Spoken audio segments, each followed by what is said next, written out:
Ayan guys, yung original na po ginagamit niya ngayon. Wala siyang choice. Pagas ng 2 litro, hindi na siya nagpapagas sa petrol. Diba? So tabi-tabi na lang po pinapagasan yung original.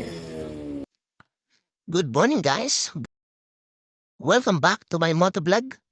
So yan guys, samahan nyo kami ni Mrs. Punta kami ng Mall of Asia sa may Segada. Sa may Segeda Hotel, Manila Resort Hotel ba yun? Tawag doon? Basta yun, Segeda sa may MOA. So yan, nandito na tayo sa may Manggahan Station. So, babay natin ang Manggahan. Patungo tayo ng EDSA, Pasay at Mall of Asia na tayo yan. So ayan guys, nagdadrive tayo ngayon sa may motor lane. Yan o. Yan o, ang bibilis ng motor dito guys. Yan o. Ayun o, may mo overtake sa akin dyan o. Napakadali. O, yung pa isa o. PCX NMAX. Naku. Uy, muntik naman yung van o. Masagi yung van o. Left turn yung van. Kaya naman. Katakot yung mga ganun guys. Yung biglang liko sa mo ano. Tapos mabilis takbo mo. Ewan ko lang, saan ka pupulutin nun guys. Kaya ingat tayo. Kaso wala sila sa motor lane. Okay lang yan. Dahil maaga naman. At marami nakaharang sa motor lane. Kagaya niyan. Yung bus na Sogo na yan. Ano bang Sogo na yan? Kulay pink na yan. Ayan o. Nakaharang sa motor lane. So hindi tayo makapwesto ng maayos. Kaya yung ibang motor lane talaga at hindi talaga may wasang mawala sa motor lane. Tuwing umaga yan, ganyan po yung sitwasyon dyan. So, yung aking side mirror, guys, baka naman may gusto magano dyan, mag-sponsor dyan. So, yung kanan side mirror ko, ay, nagdulus na yan. Pag nalubak ka, ay bumabagsak. So, wala na yung thread niya. Ayan, tigay yung taxi at bus, oh. Di ba? Dahil may inaayos na kalsat sa may gilid, nakakain na yung motor lane. So, instead tayo dyan pag ganyan. Kaya, hinahayaan naman po ng mga enforcer yan. Kaya, give and take lang naman po. So, yan, nandito tayo sa may Sandigan. Di ba? So, ito, parte ng ng ano ba 'to? Tapat 'to ng Shopwise, lagpas ng Shopwise sa may Shell. Ito na lang yung parte na hindi naka-aspalto at yung sa may bandang Philcoa, medyo pangit-pangit pa yung kalsada. So, medyo umaalog-alog ang motor natin diyan. Oh, 'di ba? Ayun, Lady Rider, shoutout sa Lady Rider dun, guys. Sa may mga angkas diyan, baka naman, ayan, 'di ba? Stay lang tayo sa motor lane para lagi tayong safe, guys. At chill ride lang. 60 km lang tayo, guys.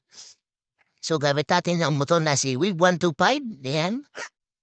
Ang original daw, sabi ni Mrs. Alright. So, yan guys. Shoutout kay Ibo Helmets. Baka naman. So, yan guys. Nasa Quezon Ave na tayo. Patungo tayo ng EDSA sa kaliwa. So, yan. Nag-build up lang ng konti dahil may barrier po dyan. So, yan. Bababay natin ang EDSA mula dito sa Quezon Ave hanggang Pasay. So yan, shoutout kay Kuya Enforcer na MMDA. Siya ang magmamahando ng traffic. Maraming salamat sa'yo. So yan, nakikita niyo naman. Ito ang binabaybay namin ni Mrs. Napakaluwag mo ng EDSA. Patungo ng GMA Kamuning po yan, guys. Yan o, napakaluwag kung nakikita niya. Pansinin niyo, guys.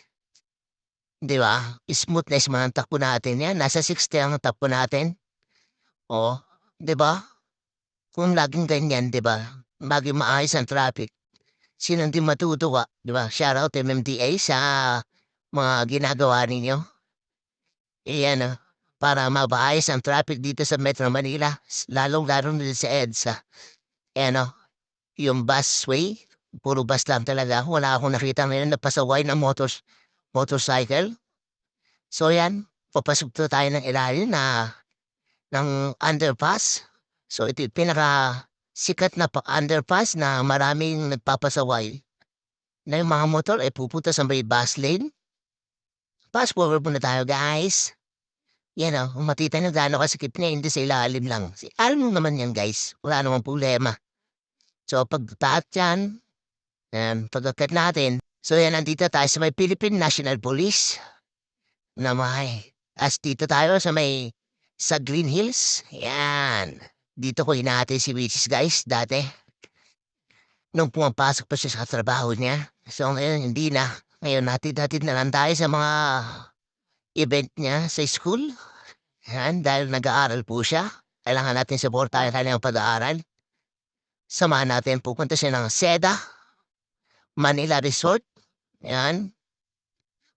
Resort ba yun? Manila Hotel. Yan. Sorry naman guys. Gusto ko sarang gumahalay. Puro resort na lang no? So yan guys, pakita tayo ng pupuntang Ortigas. Patungo tayo ng, ano ba yan? Ortigas na, yan, yung DMD, PUA yan. Ayan, DMD na siya.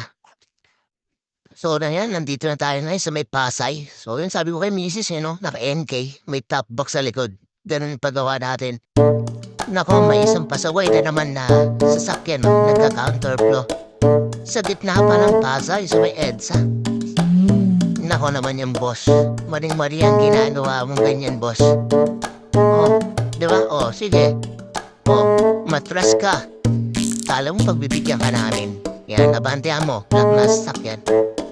Hindi ka namin pagbibigyan. Ikaw naman, boss Mali ang ginagawa, boss. Di ba? Ang dami-daming daanan. Ka-counterflow ka pa, boss. Sorry, hindi ko ito tolerate yung ginagawa mo, boss. Diba? Magka-counterflow ka dito sa may gitna ng EDSA sa may Pasay. Maling-mali yan, boss. Tinitingnan tuloy ng kasama kong rider, oh. Ginagawa mo daw, bakit ka nagka-counterflow sa gitna? Oh, yan pa isa, oh. Diba? Maling-mali yan. Kahit umatras ka pa, boss, hindi kita pagbibigyan. Sige, umatras ka. Hanggat gusto mo. Kala mo, boss, mali yung ginagawa mo Oh, atras pa. Pero overtake mo na ako sa'yo, ha? Nakarating ka na pala, guys. Mali pala ako, guys. Sorry naman, guys. Judgmental kasi, naman. So, yun, nakikita ko na yung Mall of Asia. Yung globe, na sikat na sikat, na dinuguntahan dito. Maganda yan sa kapital yung ilaw, guys. So, yan, paikot na tayo ng circle. Alright. At nadaanan na natin yung arena dito sa mga Mall of Asia. Sikat na sikat tong arena na to dito sa may Pasay. So yan guys, patungo na tayo sa may Seda Manila Hotel. So yan, pakaliwa na tayo. Nasa bandang kanan siya guys. Ayun, yung puting building na yan. So lagpasan lang natin yung truck na malaki na yan. At kakanan na tayo dyan. Di ba? Ang ganda rito guys. Napakaliwalas di ba?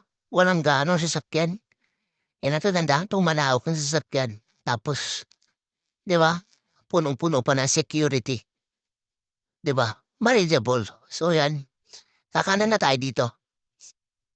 Pagkanan natin, yan na po yung Seda. Yan yung building na yan. Diyan ko po yate si Mrs. Then, meron siyang atinan na convention ben. So, iwan natin siya dyan at mamaya susundin natin siya pagkasundo natin kay Peyang bago tayo pumunta ng LTO. Pagkatapos natin pumunta ng LTO pala guys, susundin natin si Mrs. Malauna. So, ayan guys, may mga dumating na motor. Paalam na si Mrs. Bye! Bumalik na alam mo 10 kiss.